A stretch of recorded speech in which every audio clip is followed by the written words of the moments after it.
Hello साथियों, जय श्री राम। तो स्वागत है आपका मेरे YouTube चैनल पे। तो आज मैं शुरू करूँगी नेक्स्ट पार्ट, और इस पार्ट में हम पढ़ेंगे किस तरह से शिव जी और पार्वती की कहानी जो है वो आगे चलती है, किस तरह से उनकी जो कुंडलियाँ हैं वो मिलाते हैं ब्रह्मा जी, और किस तरह से शिव जी की बारात जो है वो पार्वती जी के घर पहुंचती है, और किस तरह के उन्होंने वेशभूषण जो थे वो धारण किए थे। और हमने पिछले पार्ट में ये भी पढ़ा था कि किस तरह से शिव जी और कामदेव के बीच युद्ध होता है, और क्या क्या रहता है, और कुछ इस तरह की कहानी हमने अपने पिछले पार्ट में पढ़ी थी। तो मेरे साथ जरूर जुड़ें, और अगर मेरे से कुछ गलती हो गई है तो कृपया करके मुझे क्षमा करें। तो आइए फिर शुरू करते हैं हम अपना ये पाठ, और इसमें पढ़ते हैं हम बारात भोलेनाथ की किस तरह से तैयार होती है और किस तरह के गण उस बारात में शामिल होते हैं। तो चलिए फिर शुरू करते हैं। जय श्री राम, राधे राधे। जय श्री राम। आइए शुरू करते हैं यहाँ से। सकल कला कर कोटि विधि हारे सेन समेत चली न अचल समाधि शिव कोपियो हृदय निकेत। कामदेव ने अपनी सेना को साथ लेकर करोड़ों यत्न किए, पर श्री महादेव की अचल समाधि न टिकी। इस प्रकार अपनी हार होते देखकर कामदेव क्रोधित हो उठा। देखी रसाल बिटप बर शाखा, ते ही पर चढ़ियो मदनु मन माखा। सुमन चाप निज सर संधाने, अतिरिसता की श्रवण लगी ताने। आम के वृक्ष की एक सुंदर डाली देखकर मन में क्रोध से भरा हुआ कामदेव उस पर चढ़ गया। उसने पुष्प धनुष पर अपने 5 बाण चढ़ाए और अत्यंत क्रोध से ताक कर उन्हें कान तक खींच लिया। छाड़े विषम विसीख उर लागे, छूटी समाधि शंभु तब जागे। भयो ईस मन छोगु विशेषी, नैन उघारी सकल दिशि देखी। कामदेव ने 5 तीक्ष्ण बाण छोड़े जो शिव जी के हृदय में लगे। तब उनकी समाधि टूट गई और उनके मन में अत्यंत क्षोभ हुआ। उन्होंने आंखें खोलकर सब ओर देखा। सौरभ पल्लव मदनु बिलोका, भयु कोप कंप्यो त्रैलोका। तब सिम तीसर नैन उघारा, चितबत काम भयो जरिछारा। आम के पत्तों में छिपे कामदेव को देखकर उन्हें बहुत क्रोध आया। उनके क्रोध से तीनों लोग कांप उठे। तब उन्होंने अपना तीसरा नेत्र खोला, जिसकी दृष्टि पड़ते ही कामदेव भस्म हो गया। हाहाकार भयो जग भारी, डर पे सुर भय असुर सुखारी। समुझ काम सुख सोच ही भोगी, भय अकंटक साधक जोगी। इससे जगत में हाहाकार मच गया। देवता डर गए और दैत्य सुखी हुए। भोगी लोग काम सुख को याद करके चिंता करने लगे, जबकि योगी निष्कंटक हो गए। जोगी अकंटक भय पति गति, सुनत रति मूर्छित भई। रोदती बीती बहुभांति करुणा, करती शंकर पही गई। अति प्रेम करी बिनती विधि जोरी कर सन्मुख रही। प्रभु आशुतोष कृपाल शिव अबला निरखी बोले सही। योगी तो निष्कंटक हो गए, परंतु कामदेव की स्त्री रति अपने पति का यह हाल सुनते ही मूर्छित हो गई। रोती चिल्लाती और नाना प्रकार से विलाप करती हुई वे शिव जी के पास गईं, और अनेक प्रकार से विनती करके हाथ जोड़कर उनके सामने खड़ी हो गई। शीघ्र प्रसन्न होने वाले कृपालु शिव जी उस अबला को देखकर उसको सांत्वना देते हुए बोले, अब तय रति तब नाथ कर, होई ही नाम अनंगू। विनु बपू व्यापी सबही, पुनि सुनु निज मिल प्रसंगु। हे रति, अब से तेरे स्वामी का नाम अनंग होगा। वह बिना शरीर के ही सबको व्यापेगा। अब तू अपने पति से मिलने की बात सुन। जब जदू बस कृष्ण अवतारा, होई हरन महा मही भारा। कृष्ण तनय होई पति तोरा, बचनु अन्यथा होई न मोरा। जब पृथ्वी के भार को उतारने के लिए यदुवंश में श्री कृष्ण का अवतार होगा, तब तेरा पति उनके पुत्र प्रद्युम्न के रूप में उत्पन्न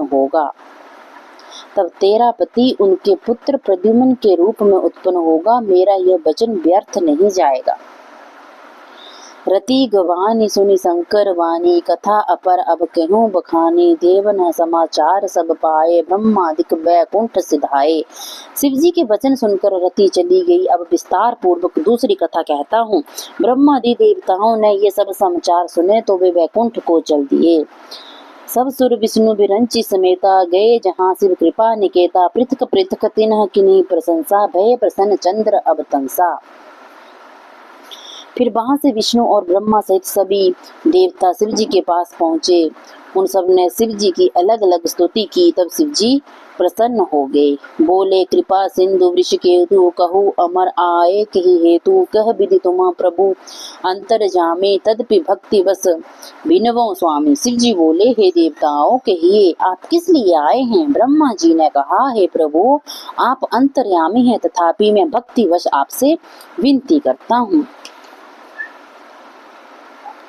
सकल सुरन के हृदयम असंकर परम उछाहु, निज नयन नहीं देखा चाहिए, नाथ तुम्हार विवाहु। हे प्रभु, सब देवताओं के मन में ऐसा उत्साह है कि वे अपनी आंखों से आपका विवाह देखना चाहते हैं। यह उत्सव देखिए भरी लोचन, सोई कछु करहु मदन मद मोचन, काम जारी रति कहूँ बरु दिनहा, कृपा सिंधु यह अति भल किन्हा। हे कामदेव के मद को चूर करने वाले, आप ऐसा कुछ कीजिए जिससे सब इस उत्सव के नेत्र भर कर देखें। हे कृपा सागर, कामदेव को भस्म करके आपने रति को जो वरदान दिया वह बहुत ही अच्छा किया। शास्ति करी पुण्य करी पसाऊ, नाथ प्रभु नह कर सहज सुभाऊ, पार्वती तपु किन्ह अपारा, करहु तासु अब अंगीकारा। हे नाथ, श्रेष्ठ स्वामियों का यही सहज स्वभाव है। वे पहले दंड देकर फिर कृपा करते हैं। पार्वती ने कठोर अपार तप किया है, अब आप उन्हें अंगीकार करें। सुनी विधि विनय समझी प्रभु वाणी, ऐसी हो कहाँ सुखुमानी, तब देव न दुंदुबी बजाई, वर्षे सुमन जय जय सुर साई। ब्रह्मा जी की प्रार्थना सुनकर और प्रभु श्री रामचंद्र जी के वचनों को याद करके शिव जी ने प्रसन्नता पूर्वक ऐसा ही हो कहा। तब देवताओं ने नगाड़े बजाए और फूलों की वर्षा करके जय हो देवताओं के स्वामी की जय हो कहने लगे। अब सरु जानी सप्तऋषि आए, तो तही विधि गिरि भवन पठाए, प्रथम गए जहाँ रही भवानी, बोले मधुर बचन छलसानी। उचित अवसर जानकर सप्तऋषि आए और ब्रह्मा जी ने तुरंत ही उन्हें हिमाचल के घर भेज दिया। वे पहले वहां गए जहां पार्वती जी थी और उनसे विनोद युक्त और एवं आनंद पहुंचाने वाले वचन बोले।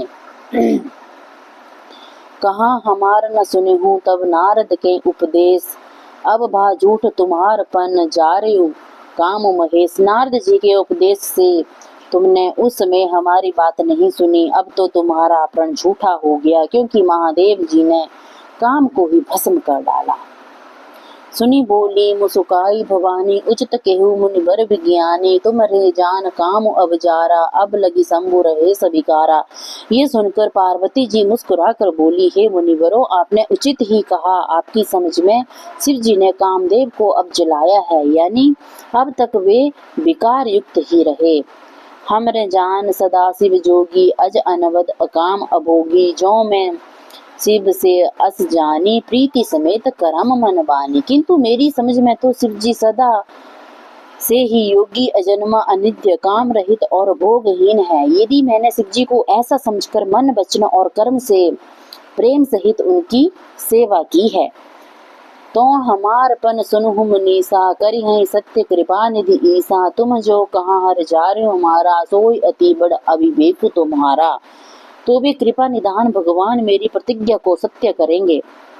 आपने जो ये कहा कि शिव जी ने कामदेव को भस्म कर दिया, यह आपका अज्ञान है। तात अनल कर सहज स्वभाव, हिमते ही निकट जाई नहीं काऊ, गए समीप सो अवसिन साई, अस मनमथ महेश किनाई। हे तात, अग्नि का तो यह सहज स्वभाव ही है कि पाला उसके समीप कभी जा नहीं सकता और जाने पर अवश्य नष्ट हो जाता है। महादेव जी और कामदेव के संबंध में भी यही बात समझनी चाहिए। जय श्री राम। हियम हर्षे मुनि बचन सुनी, देखी प्रीति विश्वास, चले भवानी नाई सिर, गए हिमाचल पास। पार्वती के वचन सुनकर और उनके प्रेम तथा विश्वास को देखकर मुनि बड़े बड़े प्रसन्न हुए। वे पार्वती को सिर नवाकर चल दिए और हिमाचल के पास जा पहुंचे। सबु प्रसंगु गिरिपति हैं सुनावा, मदन दहन सुनि अति दुख पावा, बहुरी कही रति कर वरदाना, सुनी हिम्मत बहुत सुख माना। तब उन्होंने पर्वतराज हिमाचल को सारा हाल सुनाया। कामदेव का भस्म होना सुनकर हिमाचल बहुत दुखी हुए। फिर मुनियों ने रति के वरदान की बात कही, जिसे सुनकर हिमवान को बहुत सुख हुआ। हृदय विचारी शंभु प्रभुताई, सादर मुनिबर लिए बुलाई। सुदनी सुन खतु सघोरी सोचाई, बेगी वेद विधि लगन धराई।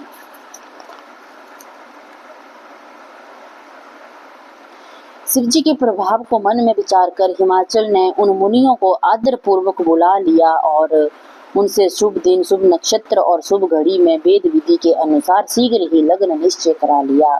पत्री सप्तऋषि न सोई दीन ही, गही पद बिने हिमाचल कीन ही। जाए विविधि तीन दीन ही, सो पाती बाचत प्रीति न हृदय समाती। फिर हिमाचल ने वह लगन पत्रिका सप्तऋषियों को दे दी और चरण पकड़कर उनसे विनती की। वह लगन पत्रिका उन्होंने ब्रह्मा जी को दी, जिसे पढ़ते समय उनके हृदय में प्रेम उमड़ने लगा। लगन बाजी अज सब ही सुनाई, हर से मुनि सब सुर समुदाय। सुमन वृष्टि नभ बाजन बाजे, मंगल कलसद सहु दिसि साजे। ब्रह्मा जी ने लगन पढ़कर सबको सुनाया, जिससे सब मुनि और देवताओं का सारा समाज प्रसन्न हो गया।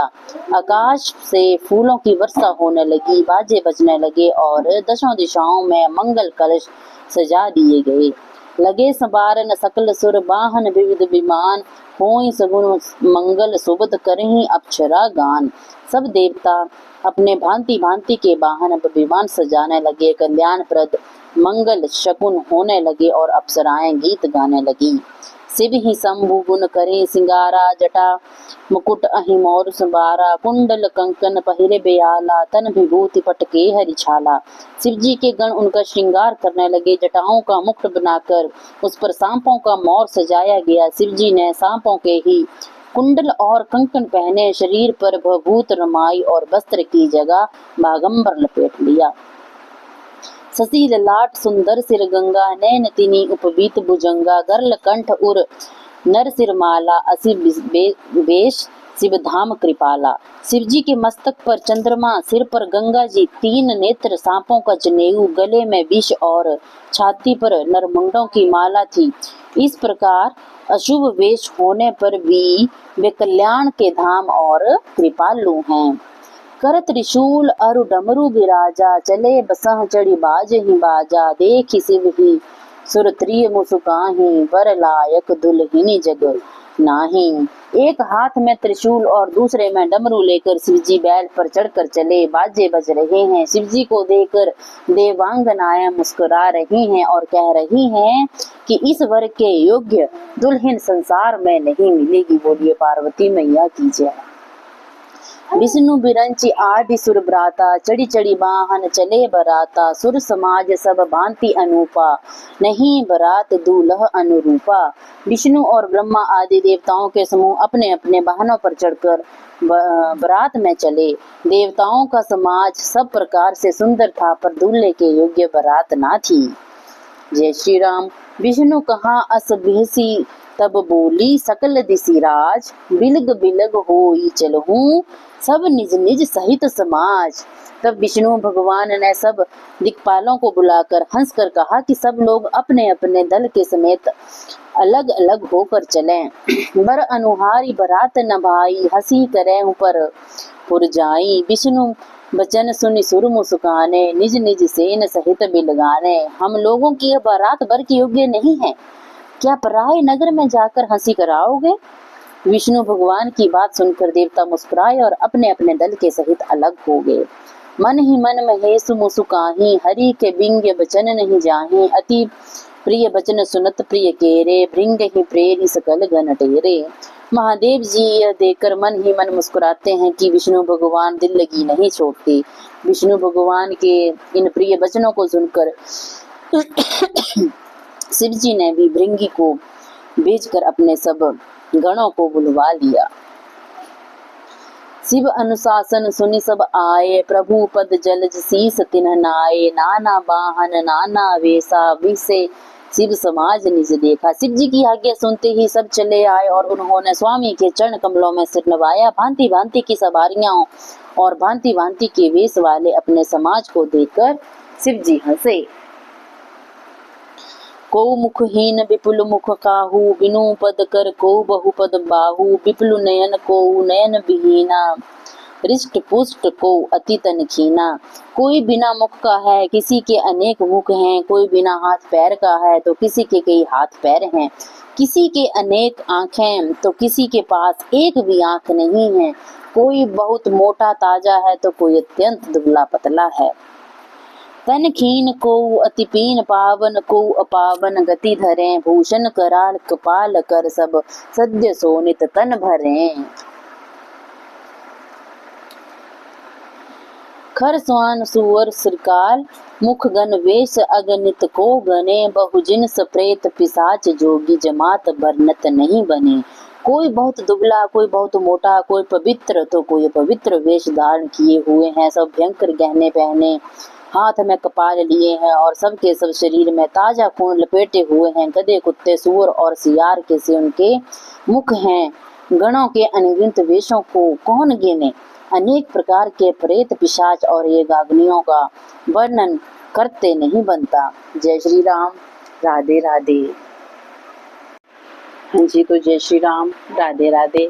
तो हमने इस कहानी में पढ़ा कि किस तरह से शिव जी के जो गण थे वो बरात बन के चले और किस तरह के उन्होंने अपने वेश धारण किए थे और किस तरह के उन्होंने आभूषण धारण किए थे और किस किस तरह के सारे बाराती जो विराजमान थे शिव जी की बारात में। तो ये सब हमने इसमें पढ़ा और आगे की स्टोरी हम पढ़ेंगे नेक्स्ट पार्ट में कि आगे जो है वो क्या क्या होता है और पार्वती के घर वाले क्या क्या बोलते हैं उस बारात को देखकर। तो जरूर जुड़े रहें मेरे साथ और मेरे चैनल को सब्सक्राइब जरूर करें और अगर वीडियो पसंद आई तो अपने साथियों के साथ जरूर शेयर करें। हर हर महादेव।